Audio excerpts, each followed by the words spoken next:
বন্ধুরা, তোমরা কি নভেম্বর মাসে শীতের আগে কি তোমরা তোমাদের গাছে জবা ফুল গাছে এরকম সুন্দর সুন্দর ফুল থোকায় থোকায় করি থোকায় থোকায় ফুল ফুটবে এইসব তোমরা চাও? তাহলে তোমরা আজকে আমার এই ভিডিওটি মনোযোগ সহকারে দেখো এবং আমি কি কি করেছি। আমাকে অনেকে কমেন্ট বক্সে জানিয়েছো যে আমাদের গাছের পাতা হলুদ হয়ে যাচ্ছে। এই যে দেখো, আমারও একটা দুটো করে হচ্ছে, গাছের পাতা হলুদ হয়ে যাচ্ছে, কুড়ি হলুদ হয়ে ঝরে যাচ্ছে। সব কিছু আজকে তোমাদের সাথে আমি শেয়ার করছি। আমার গাছগুলো দেখো কত সুন্দর এবং কত পরিমাণে কুড়ি রয়েছে। দেখো, দেশি জবাই বলো আর বিদেশি জবাই বলো, ঠিক আছে, প্রত্যেকটা ডগায় ডগায় কুড়ি। তোমরাও যদি এইভাবে কুড়ি চাও তাহলে কুড়ি হলেই ফুল ফুটবে। আর ঠিক মতো যত্ন করলে তোমাদের সাথে আমি আজকে সেইগুলি সব নিয়ে তোমাদের সাথে শেয়ার করছি। দেখো আমার এই ফুলটা দেখো, এই যে এইটা হলো সাদা জবা, এখনও পুরোটা ফোটেনি। আমি চম্পাস ব্লগ থেকে ভিডিওটি করছি, আমি চম্পা বলছি। আমার এই ভিডিওটি যদি তোমাদের ভালো লাগে তোমরা দেখে একটা লাইক কমেন্ট শেয়ার করো, আর নতুন বন্ধুদের বলছি একটা সাবস্ক্রাইব করে পাশে থেকো। এবার বলছি, সবার প্রথমে গাছের গোড়াকে তোমরা যদি খাবার দাও দিয়ে ঠিকঠাক করে জল না দাও তাহলে কিন্তু তোমাদের গাছের গোড়ার মাটিটা জমাট বেঁধে যাবে। তার জন্য তারা তখন কী করবে, তারা ঠিকমতো জল বা খাদ্যটা শোষণ করতে পারবে না। সেই জন্য তোমাদের সবসময় কিছুদিন বাদে বাদে গাছের গোড়া এরকম করে একটু একটু করে আলগা আলগা করে দিতে হবে এবং তোমাদের মাসে একবার করে একটুখানি করে গোবর সার দিতে হবে। এই দেখো, আমি কালকে গোবর সারটা দিয়েছি। এই গোবর সার দিতে হবে 1 চামচ করে, বেশি না, 1 চামচ করে গোবর সার দিয়ে দেবে। কারণ আমরা যেহেতু মাসে একবার করে দিচ্ছি, 1 চামচ করে দিয়ে দেবে এবং সেইটা মাটি মানে পুরনো হতে হবে। 1 বছরের 10 মাস 12 মাসের পুরনো গোবর সার হতে হবে। একদম টাটকা গোবর সার দিলে কিন্তু হবে না। তারপর দ্বিতীয় কথা হলো, পুরো গাছের গোড়াটাকে পরিষ্কার রাখতে হবে। আর তা নাহলে কী করতে হবে, তোমাদের যে খাবারটা দিচ্ছে সেটা কিন্তু আগাছাই খেয়ে নেবে, তোমাদের গাছে আর কিন্তু মানে ঠিকঠাক কাজ হবে না। আর তৃতীয় কথা হলো, গাছের গোড়ায় ঠিকঠাক জল দিতে হবে। এখন দিনের মানে সূর্য তাপমাত্রা বেশি, আর রাত্রে আর সকালে হলো ঠান্ডা, ভালো ঠান্ডা পড়ে গেছে। এই আবহাওয়ার জন্য গাছের পাতা কিন্তু অনেক সময় হলুদ হয়ে যায়, কুড়িও ছোটো হয়, গাছে কিন্তু বিভিন্ন ধরনের পোকামাকড়ের সৃষ্টি হয়। এই জন্য তোমাদের কী করতে হবে, বাগানের যেই স্থানে তোমাদের ভালো রোদ পড়ছে সেইখানে তোমাদের গাছগুলোকে রাখতে হবে। সেমিসিটের নিচে রাখলে কিন্তু হবে না, বা ছাওয়ার স্থানে রাখলে হবে না। সেই জন্য সেরকম রোদে তোমাদের গাছগুলোকে রাখতে হবে। এবার চতুর্থ কথা হলো, তোমাদের গাছগুলোকে দেখতে হবে যে গাছের গোড়ায় ফুল আসছে না। দেখো, আমার তো একদম ছোট্ট ছোট্ট টবের মধ্যে গাছ দেখা যায় ফুল আসছে না, কুড়ি আসছে, সেইটাও পরিমাণে আকারে ছোট হচ্ছে। ফুলটাও যদিও বা দুটো একটা ফুটে যাচ্ছে, সেটাও একটু মানে ছোট হচ্ছে। তাহলে তোমাদের কি করতে হবে, গাছটাকে তুলতে হবে, তুলে দেখতে হবে যে তোমাদের গাছটা একটু বয়স হয়ে গেছে, গাছটার মানে গোড়াটায় শেকড়টা মানে পুরোটা আর কি টপটা ভর্তি হয়ে গেছে, শেকড় হয়ে চাপ ধরে গেছে, যার জন্য গাছ আর বৃদ্ধি পাচ্ছে না, পাতা হলুদ হয়ে যাচ্ছে, কুড়ি হলুদ হয়ে পড়ে যাচ্ছে। এইটাও কিন্তু একটা কারণ হতে পারে। এই জন্য তোমাদের গাছটাকে তুলে ফেলতে হবে, ফেলে কিছুটা শেকড় কাটাই ছাটাই করে দিয়ে আবার সেটাকে বসাতে হবে। কিন্তু কাটাই ছাটাই করে যখন তোমরা বসাবে, কিন্তু সেই মাটির মধ্যে ফাঙ্গিসের সার অথবা অ্যালোভেরা জেল অথবা হলুদ দিয়ে কিন্তু বসাবে, আর তা নাহলে কিন্তু ফাঙ্গাস হতে পারে। দিয়ে ওইভাবে করে নিয়ে তারপরে কিন্তু তোমাদের সেই গাছটাকে কিছু মানে 3-4 দিন অন্তত মানে ছাওয়ার স্থানে রাখতে হবে, তারপরে রোদ্রে দেবে গাছটাকে, টপটা ধরে তারপর রোদ্রে দেবে। এই হলো যে তারপরের কথা হলো, যদি দেখো যে মানে গাছে বৃদ্ধি ভালো আছে, পাতা সবুজ আছে, কোনো রকম হলুদ কোনো রকম প্রবলেম বা কোনো কিছু নেই, অথচ কুড়ি আসছে না, তাহলে তোমাদের বুঝতে হবে গাছটা অনেক দিনকার পুরনো গাছ, হয়তো মোটা মানে অনেক পুরনো ডাল হয়ে গেছে। সেই ডালটাকে তখন তোমাদের কেটে ফেলতে হবে। কেটে ফেলে দিয়ে দেখবে যখন তোমরা সেই ডালটাকে কেটে ফেলছো, মানে পুরোটা না, কিন্তু এখন নভেম্বর শীত পড়ে গেছে, এখন কিন্তু তোমাদের মানে হাইব্রিড জবা মানে বিদেশি জবা কিন্তু ফোটার সময়। কিন্তু এখন যদি তোমরা সেই বড় মোটা ডালটা যে পুরোটা যদি কেটে দাও তাহলে কিন্তু তোমরা প্রবলেম হবে। কিছুটা জায়গা কেটে দিলে দেখবে সেই কাটার নিচ থেকে আবার অনেক কচি কচি ডালপালা বেরোচ্ছে। তখন দেখবে সেই ডালে কিন্তু প্রচুর পরিমাণে কুড়ি আসছে এবং সেই ফুলটা কিন্তু ঠিকঠাক হবে আর কি, ঠিকঠাক ফুটবে, কালার ভালো পাবে, সব কিছু। এই হলো। এবার তোমাদের আমি বলছি তোমরা গাছের গোড়ায় কী দেবে।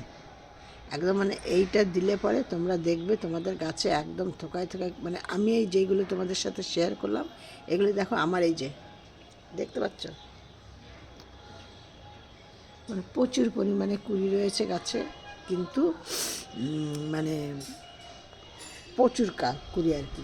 গাছগুলো আমার কিন্তু খুব অল্প অল্প বয়স, মানে আমার এই গাছগুলো সবই কিন্তু আমি ডাল কেটে কেটে বাড়িতে করেছি। তোমরা বিদেশি হাইব্রিড জবা ফুল গাছও কী করে বাড়িতে করবে আমি সেটা নিয়ে তোমাদের সাথে একটা ভিডিও করব আগামী দিন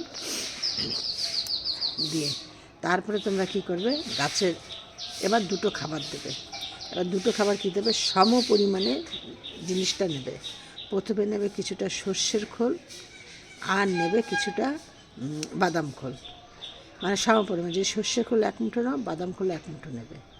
দিয়ে এইটা নিলে, দিয়ে এবার যেই পাতাটা তোমরা চা পাতাটা তোমরা করেছো, সেই চা পাতাটা যদি তোমরা ধুয়ে শুকিয়ে নিতে পারো, মানে চা পাতা যদি চিনি দাও তাহলে কিন্তু সেটাকে ধুয়ে নিতে হবে, আর যদি চিনি ছাড়া করো তাহলে সেটা ডাইরেক্ট শুকিয়ে নিলেই হয়ে যাবে। দিয়ে সেইটা 1 মুঠো নেবে।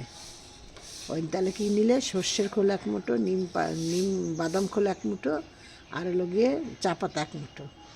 আর যদি দেখো না তোমাদের কড়া চা পাতা না, মানে দোকান থেকে ডাইরেক্ট কেনা চা পাতা, তাহলে তোমরা সেটা 1/2 মুঠো নেবে। নিয়ে তোমরা সর্ষের খোল আর বাদাম খোল আর এই চা পাতা, আর তার মধ্যে 1 মুঠো নিম খোল দেবে। দিয়ে এই 4টে জিনিস একসাথে ভালো করে মিক্সড করবে। মিক্স করে নিয়ে প্রত্যেক সপ্তাহে তোমরা গাছের গোড়ায় কী করবে, গাছের মাটিটাকে ভালো করে খুঁচিয়ে ভালো করে আলগা আলগা করে নেবে।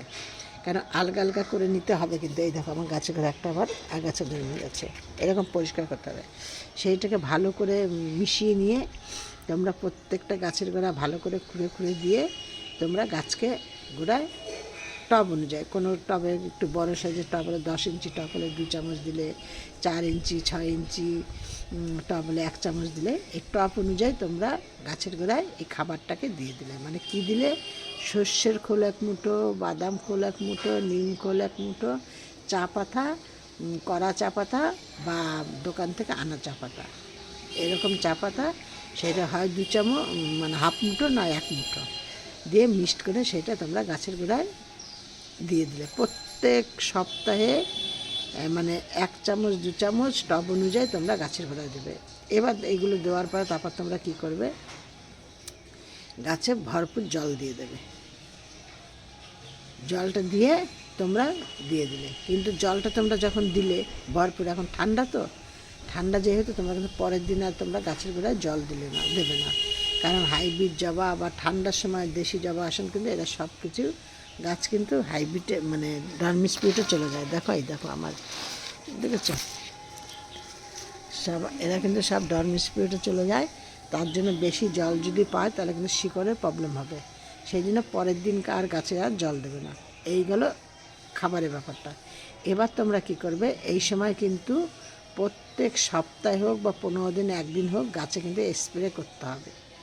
স্প্রে না করলে কিন্তু গাছে নানান ধরনের পোকামাকড় হবে।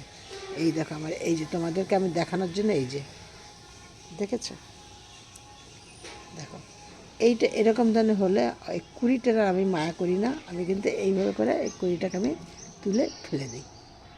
এই দেখো, এই যে তোমরা এইভাবে তুলে ফেলে দেবে, দেখবে তোমাদের তাইলে আর কোনো সমস্যা হবে না।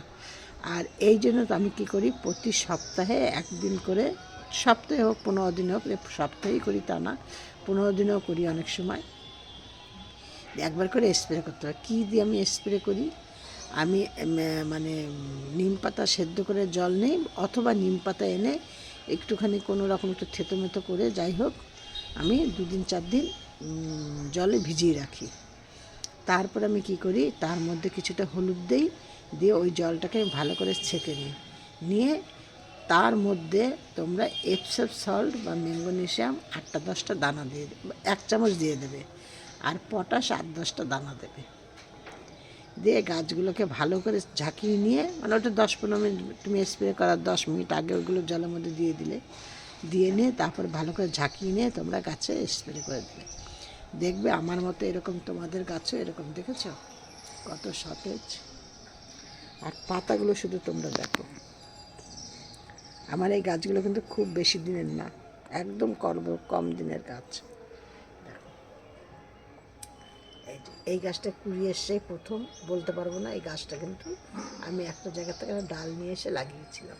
আবার এই গাছের এই যে ডালটা আমার এই যে ভেঙে দিয়েছে, যে কোনো কারণে ভেঙে গেছে বা যাই হোক, এই গাছটাই আমি কিন্তু আবার এইখানটাতে এই যে বসিয়েছি, এই যে গাছটা আবার এই যে হয়ে গেছে।